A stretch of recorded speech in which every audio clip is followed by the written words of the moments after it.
গতকাল থেকে বিভিন্ন মাধ্যমে আমাকে হত্যার হুমকি দেওয়া হচ্ছে। আমি যেন মৃত্যুর জন্য প্রস্তুত থাকি, আর আমি মৃত্যুর জন্য সবসময় প্রস্তুত। তারেক জিয়ার আই হ্যাভ এ প্ল্যান, নির্বাচন, রাজনীতি সবকিছু এলোমেলো হয়ে যাচ্ছে। বিএনপি ঘটনা টের পেয়েছে। জনাব তারেক জিয়া 17 বছর পরে দেশে আসছেন, তার ইনকাম নিয়ে কিন্তু কোনো আলোচনা নেই। উনার অর্থ কিভাবে সংস্থান হচ্ছে, উনার জীবন নির্বাহ কিভাবে হচ্ছে, উনি কিভাবে এত বড় শোডাউন দিচ্ছেন, উনার নিরাপত্তার যে অর্থ সেটা কোন জায়গা থেকে সংগ্রহ করা হচ্ছে, এই বিষয়গুলো কিন্তু নিয়ে কেউ প্রশ্ন করছে। মাননীয় প্রধান উপদেষ্টার জরুরি আহ্বান, নির্বাচনের আগে বাংলাদেশের গতি প্রকৃতি, বাংলাদেশের ভবিষ্যৎ নির্ধারিত হচ্ছে। ধৈর্যের বাঁধ ভেঙে গেলে কিন্তু বাম ডান দেখবো না, পরিষ্কার কথা। আপনি যেই পথে গেছেন, আপনার রাজনৈতিক ক্যারিয়ারের কবর রচনা করেছেন আপনি। ত্রয়োদশ জাতীয় সংসদ নির্বাচন যতই ঘনিয়ে আসছে, রাজনীতির মাঠে ততই অস্বাভাবিক দৃশ্য চোখে পড়ছে। নির্বাচন সামনে, কিন্তু মানুষের মধ্যে নেই সেই চিরচেনা উত্তেজনা। রুমিন ফারহানার আব্দুল ছিল শতাধিক বডিগার্ডের দল করার লোক। আওয়ামী লীগের প্রতিষ্ঠাতা সাংগঠনিক সম্পাদক রুমিন ফারহানা নিজেই কইছে, দেখেন তো সেই হিসেবে রুমিন ফারহানা আওয়ামী লীগের ছাও বললে কি ভুল হবে না তো। আত্মসমর্পণ করলেন ব্যারিস্টার রুমিন ফারহানা। দুপুরে ঢাকার সিএমএম আদালতে আত্মসমর্পণ করে রুমিন ফারহানা। ব্যারিস্টার রুমিন ফারহানাকে 10 বছরের কারাদণ্ড দিয়েছেন আদালত। দুপুরে জেলা ও দায়রা জজ আদালতের বিচারক আবু তাহের এই রায় দেন। সম্প্রতি সংবাদ মাধ্যম দ্য পোস্টে গণভোট নিয়ে এক বিস্ফোরক আধেয় বা কন্টেন্ট প্রকাশিত হয়। গণভোট হ্যাঁ জিতলে আরো 6 মাস ইউনূস সরকার, না জিতলে কি? শাড়ি পরলে যদি এক সাইড খোলাই না থাকে তাহলে সুন্দর লাগে না। শাড়ি পরলে খোলামেলা শাড়ি সুন্দর লাগে, এটা হচ্ছে ম্যাডাম আমাদেরকে বলে। মহিলা জামায়াতের কর্মীদের আটকে রাখার অভিযোগকে কেন্দ্র করে রাজধানীর মিরপুরের 60 ফিট এলাকায় বিএনপি ও জামায়াতের মধ্যে সংঘর্ষের ঘটনা ঘটেছে। প্রিয় দর্শক, বর্তমান সময়ে বাংলাদেশের রাজনৈতিক প্রেক্ষাপট বা পরিস্থিতির উপর বিশ্লেষণ করে বা নির্ভর করে আপনাদের সামনে অতি গুরুত্বপূর্ণ কিছু ভিডিও ফুটেজ নিয়ে হাজির হয়েছি। এমনকি দর্শক, আমি আশা করছি ভিডিওর শুরুটা দেখেই বুঝতে পেরেছেন আজকের নিউজটি কতটা গুরুত্বপূর্ণ হতে যাচ্ছে বা কতটা গুরুত্বপূর্ণ হওয়ার সম্ভাবনা রয়েছে। তাই বলবো প্রিয় দর্শক, যারা ভিডিওটি অন করেছেন তারা ভিডিওটি না টেনে সম্পূর্ণ মনোযোগ সহকারে দেখবেন, তাহলেই বুঝতে পারবেন আজকের ভিডিওর মূল রহস্য বা আসল ঘটনাগুলো। তো প্রিয় দর্শক, চলুন দেখে আসি সেই আজকের কাঙ্ক্ষিত ভিডিওগুলো। তবে তার আগে বলবো, যারা এখন এই চ্যানেলটি সাবস্ক্রাইব করেননি তারা সাবস্ক্রাইব করে পাশে থাকা বেল আইকনটি বাজিয়ে দিবেন, আর যারা ইতিমধ্যে সাবস্ক্রাইব করে রেখেছেন তাদেরকে অসংখ্য ধন্যবাদ। তো চলুন দর্শক, আমরা একটা লাইক দিয়ে ধারাবাহিকভাবে ভিডিওর সকল বিস্তারিত আলোচনা দেখে আসি। তারেক জিয়ার আই হ্যাভ এ প্ল্যান, নির্বাচন, রাজনীতি সবকিছু এলোমেলো হয়ে যাচ্ছে। বিএনপি ঘটনা টের পেয়েছে, তারা স্বীকার করতে শুরু করেছে। দর্শক, তারেক রহমান খুব ভাব নিয়েছিলেন যে আই হ্যাভ এ প্ল্যান, কিন্তু আই হ্যাভ এ প্ল্যান এটা হাস্যরসের বিষয়ে পরিণত হয়েছে। এটা নিয়ে বাচ্চারা মিম বানায়, ট্রল করে। আই হ্যাভ এ প্ল্যান চলে না। তো দর্শক, এই জায়গায় তারেক রহমানের আই হ্যাভ এ প্ল্যান তো যোগসূত্রই ধরা খেয়েছে যে এইসব প্ল্যান বাংলাদেশে চলে না, ওটা লন্ডনে চলে। আই হ্যাভ এ প্ল্যান শেষ। এরপরে নির্বাচনকে যেভাবে সাজাতে চেয়েছেন, যে কারচুপি করে প্রশাসনিক মেকানিজমের মাধ্যমে বিএনপি ক্ষমতা এসে যাবে, সেই আই হ্যাভ এ প্ল্যানও কাজ করছে না। তার যে পরিকল্পনা, নির্বাচনের যে তার যে ধান যেভাবে যা করবে সব নষ্ট হয়ে যাচ্ছে। এখন তার আই হ্যাভ এ প্ল্যান ব্যর্থতার লজ্জা ঢাকতে তার লেসপেন্সারদের দিয়ে অবৈধভাবে মব সৃষ্টি করে নির্বাচন বন্ধ করানোর চেষ্টা করছে। বিশেষ করে শাহজালাল বিজ্ঞান ও প্রযুক্তি বিশ্ববিদ্যালয়ের ছাত্র সংসদ নির্বাচনের বন্ধে সব ধরনের চেষ্টা তারেক রহমান করেছে, কিন্তু পারবে না। এবং যদি এরকম কোনো অঘটন ঘটে তাহলে আগুন জ্বলবে বাংলাদেশ। আগামী নির্বাচনের উপর প্রভাব পড়ে, দ্যাট মিনস নির্বাচন হবে কিনা এই প্রশ্ন সামনে আসবে জোরালোভাবে।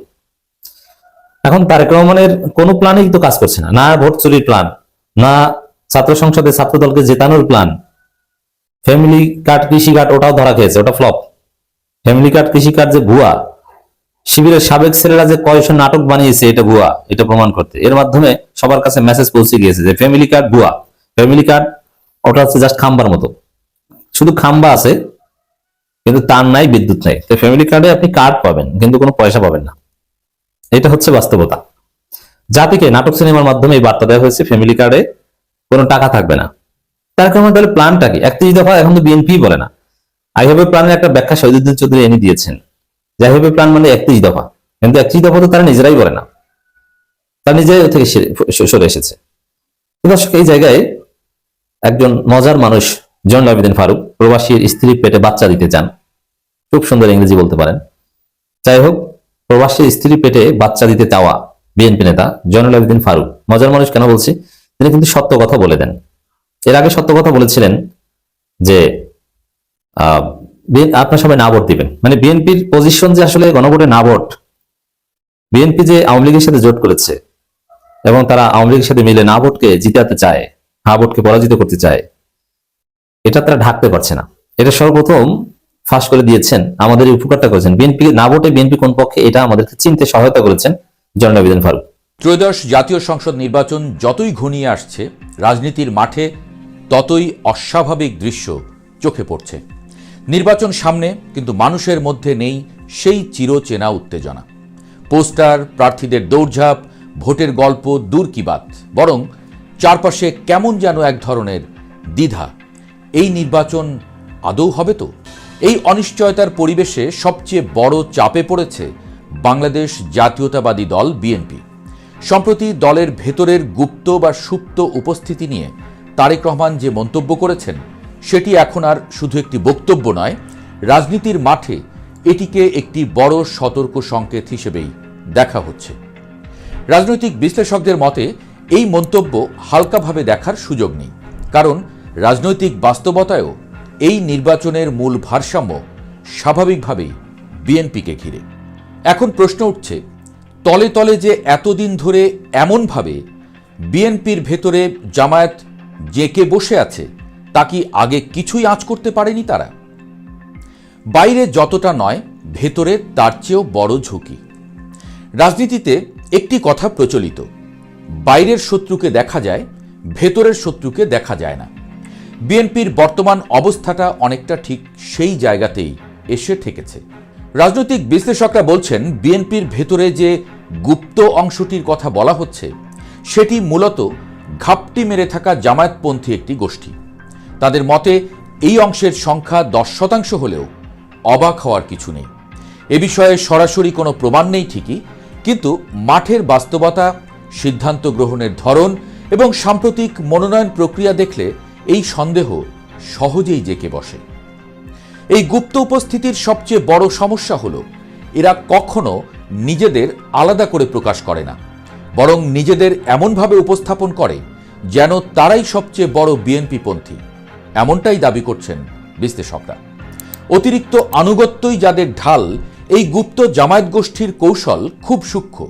অতিরিক্ত আনুগত্যই তাদের প্রধান ঢাল, ফলে তারা প্রকাশ্যে বিএনপির পক্ষে সবচেয়ে জোরালো কথা বলে, দলের শীর্ষ নেতৃত্বের নাম উচ্চারণ করে আবেগী বক্তব্য দেয়, আন্দোলনের ভাষায় কথা বলে, কিন্তু মাঠে বাস্তব অবদান সীমিত থাকে। ভিন্নমত দেখালেই তাকে দলবিরোধী আখ্যা দেয়। এই প্রক্রিয়ায় তারা নেতৃত্বের কাছে নিজেদের বিশ্বস্ত হিসেবে প্রতিষ্ঠা করে। একবার সেই জায়গায় পৌঁছে গেলে সিদ্ধান্তের টেবিলে বসার সুযোগ পাওয়া আর কঠিন হয় না। এই কারণেই এই গুপ্ত উপস্থিতিকে আলাদা করে শনাক্ত করা এতটা কঠিন হয়ে পড়ে। জামায়াতের এ টিম বি টিমের রাজনীতি এখন আর গোপন নেই। মাননীয় প্রধান উপদেষ্টার জরুরি আহ্বান, নির্বাচনের আগে বাংলাদেশের গতি প্রকৃতি, বাংলাদেশের ভবিষ্যৎ নির্ধারিত হচ্ছে। দর্শক, আগামী জাতীয় নির্বাচনের দিকে মূল ফোকাস নয়। 12 তারিখ সংসদ নির্বাচন নাও হতে পারে, হতেও পারে। বিএনপি যদি তাদের এই অনিয়ম এবং জালিয়াতি ইসি এবং প্রশাসনকে চাপ দিয়ে অনৈতিক সুবিধা নেওয়া যদি বন্ধ করতে না পারে, তাহলে 12 তারিখ জাতীয় নির্বাচন হবে না, কিন্তু গণভোট হবে। এখন সরকার এবং বাংলাদেশপন্থীদের মূল টার্গেট এখন গণভোট। এই গণভোটের মধ্য দিয়ে বাংলাদেশের ভবিষ্যৎ, বাংলাদেশের গতি প্রকৃতি নির্ধারণ করা হবে। প্রফেসর ইউনূস গণভোটের পক্ষে উঠে পড়ে লেগেছেন, জোরালো চেষ্টা করছেন। বরং বৈধ প্রচার প্রচারণার ক্ষেত্রে ইউনূস সরকার তাদের সর্বশক্তি নিয়োগ করেছে। ইউনূস নিজেই মাঠে নেমেছে কার্যত গণভোটের হা ভোটের পক্ষে। তো এটি হচ্ছে বাংলাদেশের ভবিষ্যৎ গতি প্রকৃতি। গণভোটে হা জিতলে ভোটে যারাই জিতুক তারা ফেসিস্ট হতে পারবে না, একটা নিয়মের মধ্যে থাকতে হবে। প্রফেসর ইউনূস জাতির উদ্দেশ্যে যে আহ্বান দিয়েছেন, আমরা সে আহ্বান বিশ্লেষণ করব। এটা অত্যন্ত তাৎপর্যপূর্ণ। বিশেষ করে আমাদের এটা মনে রাখতে হবে যে 12 তারিখ সংসদ নির্বাচন হোক বা না হোক, গণভোট হতে হবে, এই বিষয়ে কোনো ছাড় নেই। আর 12 তারিখ যদি সংসদ নির্বাচন লেভেল প্লেইং ফিল্ডের কারণে না হয়, গণভোটে তার এরকম পক্ষ নাই। গণভোটে তো বিএনপিও দাবি তারা হা ভোটের পক্ষে, ঠিক আছে, গণভোটটা হোক মিনিমাম। তারপরে আমরা চাই সুষ্ঠুভাবে 12 তারিখ জাতীয় নির্বাচন হোক। কিন্তু গণভোটটা হওয়া বেশি জরুরি। গণভোট হওয়াটা ফরজে আইন, এ বিষয়ে কোনো এদিক ওদিক সুযোগ নেই। কিন্তু জাতীয় নির্বাচন হওয়া এটা জরুরি না, হতে পারলে ভালো যদি পরিবেশ সুষ্ঠু করা যায়, আর না হলে পরিবেশ তৈরি করে তারপরে করেন, কিন্তু গণভোট হতে হবে। এটি হচ্ছে বাংলাদেশের ভবিষ্যৎ, গণভোটই হচ্ছে এখন বাংলাদেশ। নতুন সরকার, নির্বাচিত সরকার ধুয়ে পানি খায় না কি করে এটা আমরা দেখেছি বাংলাদেশে, কিন্তু অতীতে গণভোট আমরা এই প্রজন্ম দেখিনি, এটা অনেক আগে হয়েছিল। আর তখনকার গণভোট আর এখনকার গণভোট এক না। অতএব বাংলাদেশের মিনিমাম 50 বছরের গতি প্রকৃতি নির্ধারিত হচ্ছে এই গণভোটে। এবার আসেন মাননীয় প্রধান উপদেষ্টার জরুরি আহ্বানটা আমরা বিশ্লেষণ করব।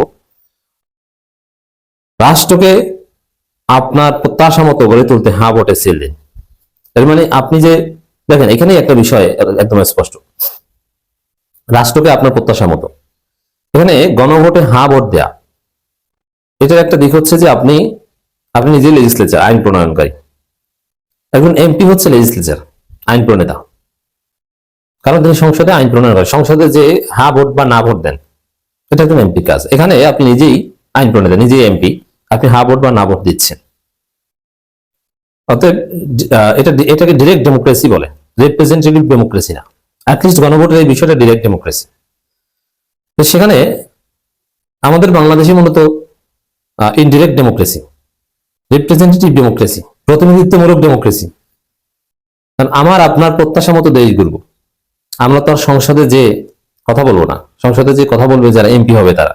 কিন্তু এমপিদের আমাদের মতো কথা বলাতে পারা, এমপিরা যেন লাগাম ছাড়া হতে না পারে, মানে আমরা যেরকম চাই, জনগণ যেভাবে চাই সেরকম দেশটাকে চালাতে গণভোট প্রয়োজন। এর অর্থ জাতীয় নির্বাচনের আগে গণভোট দরকার।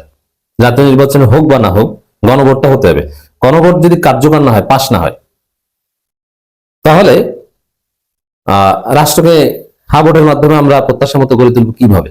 আগেই যদি এমপি ইলেকশন হয়ে যায়, এখানে যেহেতু দুইটা একসাথে, আগে গণভোট বাস্তবায়ন এটা বেশি জরুরি। প্রিয় দর্শক, আমি আশা করছি ভিডিওটি সম্পূর্ণ মনোযোগ সহকারে দেখেছেন। সেই সাথে ভিডিও সম্পর্কিত কোনো তথ্য বা মতামত থাকলে কমেন্ট বক্সে জানিয়ে যাবেন। আজকের মতন এখানে শেষ করছি, ফিরে আসছি আগামী দিনে নতুন একটি টপিক নিয়ে। সে পর্যন্ত সবাই ভালো থাকবেন, আল্লাহ হাফেজ।